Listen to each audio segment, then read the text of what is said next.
Hello and welcome to... It's not 4 random books anymore, is it? It's a book or two to review, and this is episode 6. And I'm going to be starting off on a little theme because those you'll know, there is some specials coming out to cover while I'm off on a research trip. And the theme of those specials, those long patrols, is castles.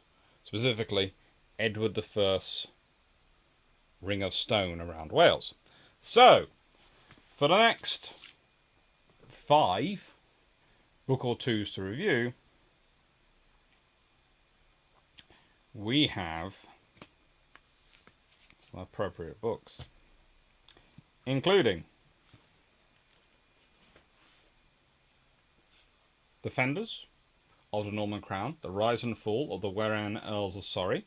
I can't think why, being a Surrey boy, I liked that one.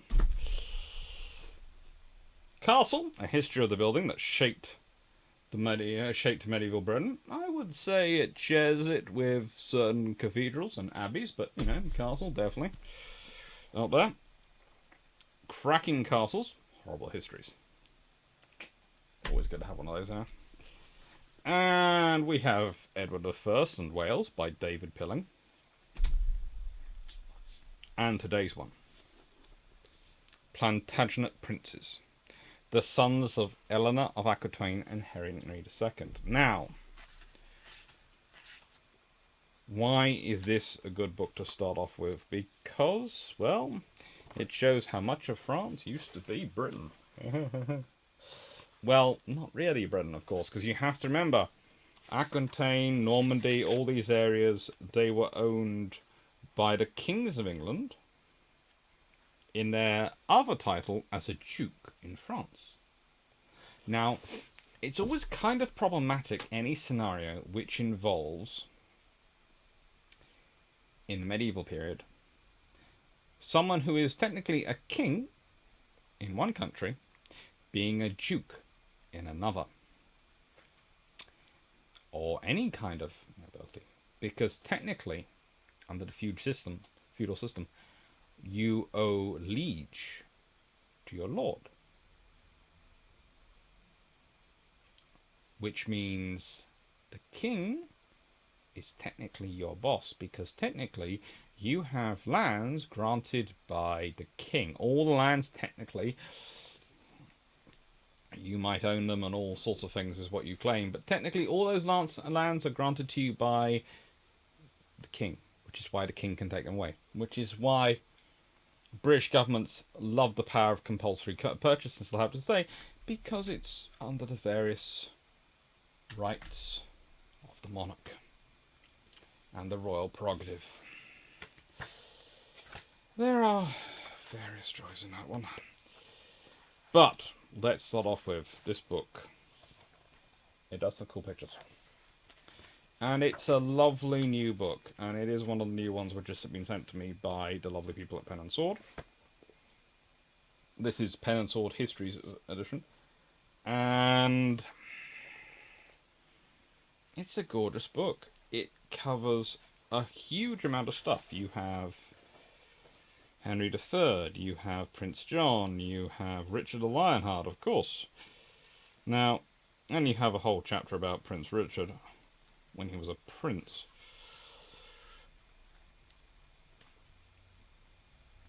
They are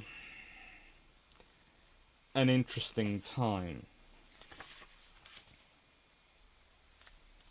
And you also have the ultimate thing, which is this map of Eleanor's dower lands, and then you realise that basically, when Eleanor of Aquitaine marries the King of England, the King of England gets France. Because let's be honest, these are some of the best areas and best lands in France. Some of the most beautiful, some of the most lovely, and it all comes with her. I'm not saying they're marrying up, but they're certainly getting a very good part of this deal.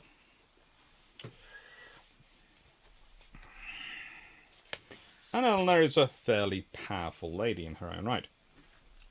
When her father died on pilgrimage to the Galician shrine of Santiago de Compostela around Easter 1137, the beautiful, educated, and very forceful elder daughter of Duke William X of Aquitaine inherited the county of Poitou in her own right, and thus, by tradition, became also Duchess of Aquitaine, which covered almost a quarter of France at the time. She was 15 years old. Geoffrey de Laurent, the shrewd Archbishop of Bordeaux, hastily concluded arrangements for a marriage to the 17-year-old Crown Prince Louis of the Capetian royal family, which had ruled France since 1987. They were married in Bordeaux Cathedral on 25th of July 1137. The Archbishop's messengers dispatched to Paris could have done the trip in a week, with relays of horses, but Prince Louis made the journey of 400+ miles much more slowly. Having decided not to demand food and fodder from every local lord, and bringing all the necessary provisions, tents, and weapons and other baggage with him transported on ox carts. The whole cortege had to travel at a slower pace of the oxen, or risk being separated in what was not always friendly territory. When his father, Louis the Fat, died 2 weeks after the wedding, Eleanor's immature and monkish husband became Louis VII of France, and she his teenage queen consort, dominating the court of the Ile de la Cite in Paris by sheer force of character. Having been raised for a career in the church until the accidental death of his elder brother, Louis had neither the will nor the training to rule.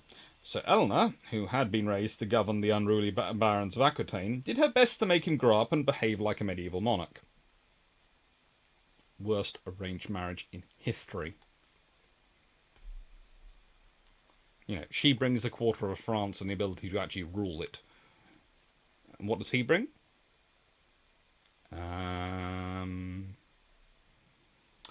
She had to drive away from his court, his deeply religious mother, the Dowager Queen Adelaide de Maurienne, and overcome the influence of the powerful northern French barons and church leaders who had constituted the curia of Louis VII's father. What she could not do was turn her husband into a powerful warrior poet like her father and grandfather. Typical of her repeated complaints were, "I thought I married a king and found I'd wed a monk." I can just imagine the sheer venom that could come out with. After one stillbirth, he spent more nights on his knees at the altar than in my bed. After one stillbirth, she did manage to produce a daughter for Louis, but a lack of any other children, especially a son, in the first decade of marriage was regarded as her fault and increased her unpopularity in the Capetian court. When Louis signed up for the Second Crusade in 1148, Pope Eugenius III conferred absolution on all those taking the cross.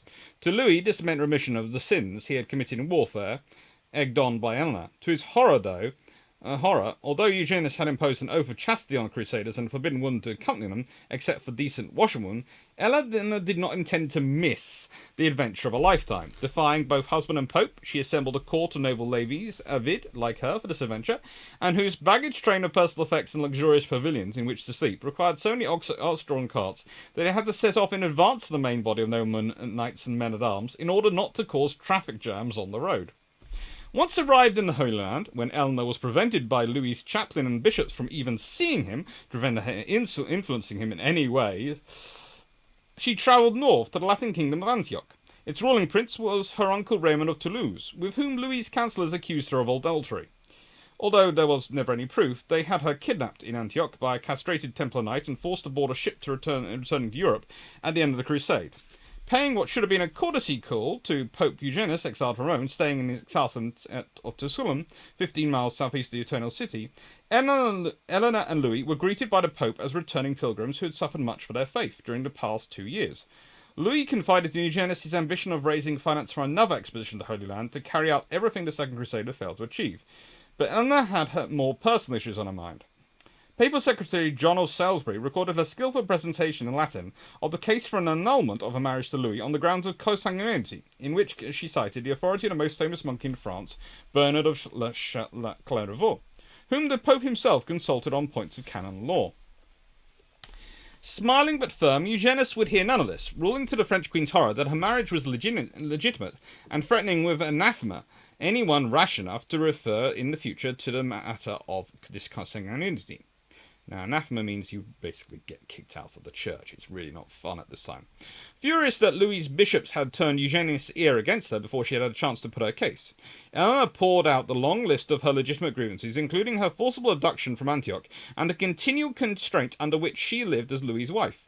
Far from taking notice of a woman desperate to escape from a hated and frustrating marriage, Eugenius ordered a double bed to be prepared for the royal couple and spread with his own bed covers, where Louis was to perform his conjugal duty. Backed by the Pope's authority, he managed to do so, with the result that, once back in the royal palace on the Ile-de-Seat, Eleanor produced another daughter. With rumours rife about allegedly scandalous behaviour in Antioch, and now the third failure to birth a son, she became a political problem for Louis, whose own reputation was besmirched by having wasted so much of his vassals' tax money in the failed crusade. He was under increasing pressure to divorce Eleanor and find another wife who would perform a queen's most important function, providing a son to inherit the realm. Among many vassals who failed to pay homage to Louis after the crusade was Count Geoffrey of Anjou and his son Henry. Being a son of the late King of Folk of Jerusalem, and thus well aware of the realities of the Crusader states in the Holy Land, Count Geoffrey had remained aloof from the crusading fervour. Recently knighted by his cousin, the King of Scotland, his eldest son Henry had proved himself in battle, although only 19 years old. He was also well educated for a layman, having been tutored in boyhood by bishops and lay scholars in both France and England. During his years in England, the famous scientist Adelaide of Bath had dedicated a book to him. After returning to Normandy with Empress Matilda in late 1130s, he had been sent back in 1142, aged 9, to live with Robert of Gloucester. While there, Henry was schooled by the Augustinian canons in Bristol. A year later, he was back in Anjou, returning once more to England, aged 14, at the head of a small invading force of mercenaries. The invasion was a failure, ending with Henry lacking the funds either to pay off his men or return to Normandy. Since neither Empress Matilda or Robert of Gloucester was prepared to bail him out, the assumption is that his futile invasion had not been approved by either of them. Desperate to escape the hole he had dug himself into, Henry turned to King Stephen, who paid off the men-at-arms and enabled his adolescent cousin to return to France. If he expected gratitude, he must have been disappointed when Henry invaded again in 1149, hoping to link up forces of King David I of Scotland and Count Ranulph of Chester and York, a plan that had to be abandoned when Stephen got there first, compelling Henry to return to France once more. After Louis VII's return from crusade, Count Geoffrey needed him to invest his son Henry as Duke of Normandy, which, with Anjou, Maine and Touraine, constituted a considerable amount of territory. At the same time, he was seeking for his son a wife whose dowry would have strengthened his hand against Louis on the day that he came into confrontation over the heavily fortified strip of territory known as the Vexin, which divided Normandy from the royal domain northwest of Paris. Louis's Christmas court of 1115 was held at Limoges, followed by a plenary council at St. Jean d'Angely, celebrating Candlemas in the first week of February. Behind the scenes, the midnight candles burned as several bishops busied themselves undoing the knots of Eugenius' validation in perpetuity of Louis' marriage to Eleanor, given at Tusculum. Her unlikely ally in this was Bernard of Clairvaux, the most famous monk in France, intelligent, learned, but so averse to women that he could not bear to look at his own sister in her nun's habit.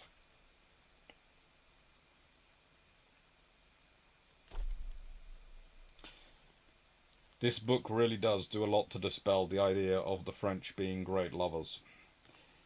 I know, I do enjoy tweaking the tale of the French quite a bit.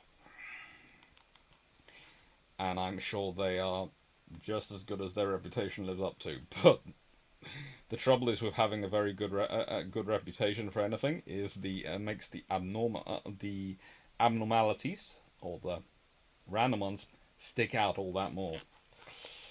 In this case, their monks are incredibly pious, including when they're kings.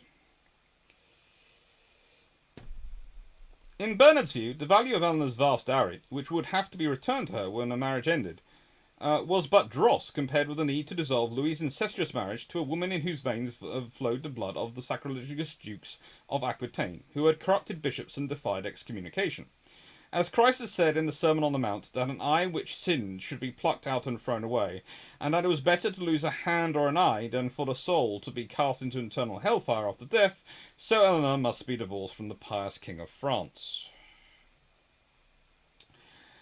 On the Friday before Palm Sunday, on 21st of March 1152, at Louis' castle Bourgogne, midway between Orleans and Blois, a council of high vassals and churchmen convened to divorce Louis from his disgraced wife. He, with a genuine nobility and charity rare among royalty of any period, still refused to accuse Eleanor of anything.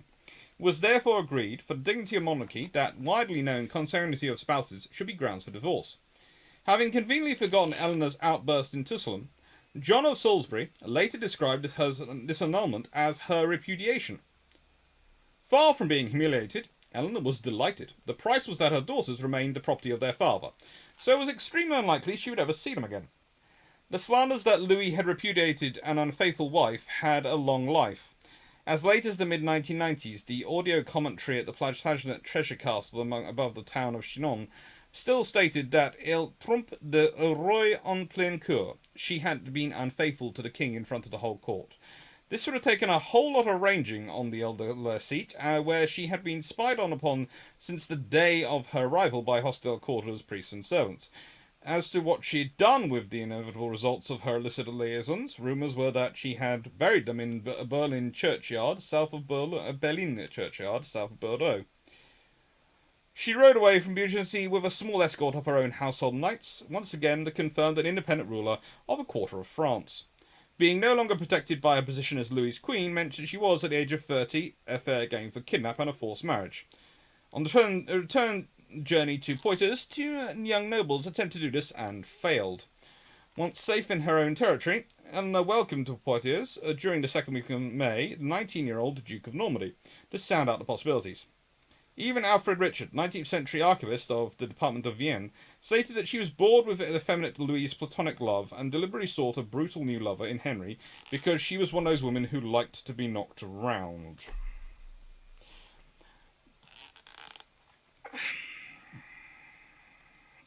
I do agree with the historian's then commenter here.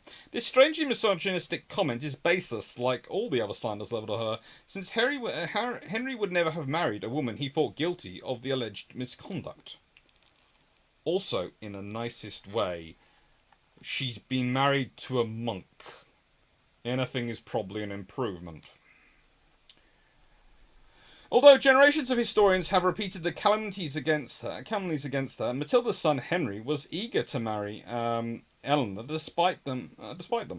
Fluent in Latin and French, he enjoyed the company of scholars, both ecclesiastical and lay, but was prone to outbursts of rage when thwarted, throwing himself on the floor amongst the solid reeds and literally going berserk. This was said to be a legacy from his Viking forebears. In today's terms, he would be described as a paranoid, never telling anyone his intentions until he was well embarked on their fulfilment. Becoming Duke of Normandy at the age of 17, he also inherited the county of Anjou. All Eleanor's life she had been spent in the corridors of power, and the agreement she made with Henry was no love match. In wedding him, despite even closer consanguinity than hers with Louis, she was marrying the 13 counties of Aquitaine to the Duchy of Normandy, plus the counties of Anjou, Maine, and Touraine. This masterstroke created a power block that stretched all the way from the snows of the Pyrenees to the water of the English Channel, and united almost half of Louis VII's kingdom, in which he personally owned very little territory. On the 18th of May, a ceremony in due form in Poitiers Cathedral made her wife to the man who not only solved her pressing need for a spouse strong enough to protect her domains from her present enemies, but owed her a lifelong debt of gratitude for making him the most powerful man in France. Ironically, he would become in the course of time her most implacable enemy of all. As to Eleanor providing Henry with a son and heir, it was common knowledge how rarely Louis had slept with his wife, so the lusty young Duke of Normandy had no fears that he might fail to get Eleanor pregnant again, and again, until she bore him a son. Should she have failed to do so by the time of menopause, he would still be in his 30s and able to use the justification of consanguinity to discard her and take a younger second wife, hopefully keeping his hands on her diary. Or so he thought. Nice people. Like many powerful people, Henry was a paradox. He could be generous to a captain who had lost a ship in his service, or to a vassal who had lost a limb in combat, or a peasant whose property had been damaged by the royal hunt. Yet his forest laws were vindictively cruel. These laws had been first introduced to England by William the Conqueror, and showed the disdain of the conquering race for the natives, barring them from whole areas formerly exploited by local people in hunting meat for their tables, taking wood for heating and pasturing their pigs on fallen nuts. The meaning of forest was not the modern one, an area of woodland, but came from Latin fore, meaning outside, for these areas were outside the normal jurisdiction of the realm. Many of the royal forests set aside for the king as in his assigns to hunt had no trees but were moorland. The laws governing the common people's activities there, and terrible penalties for transgression, were referred to as laws of vert and venison. the venison being the animals reserved for the king's pleasure, and vert being the green grazing they needed. Venison from the land of Venari to hunt then covered deer, but also hares, boars, and wild goats taken in the chase. Like his forebears and descendants, Henry II enjoyed hunting.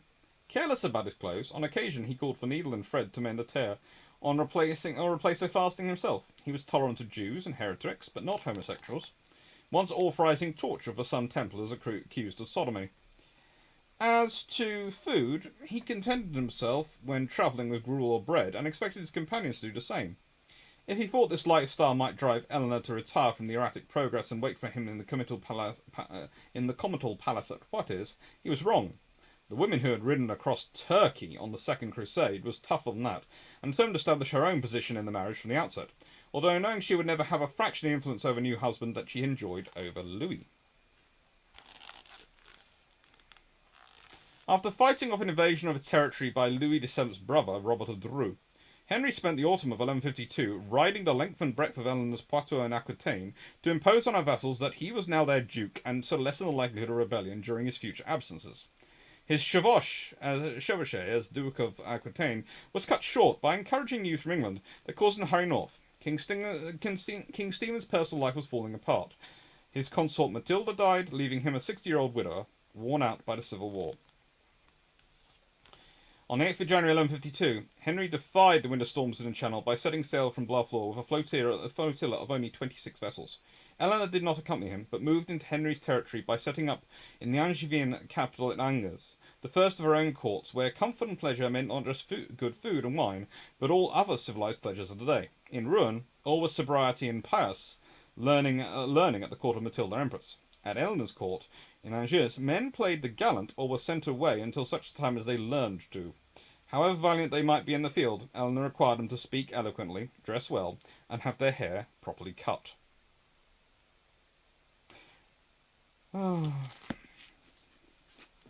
It is a good book.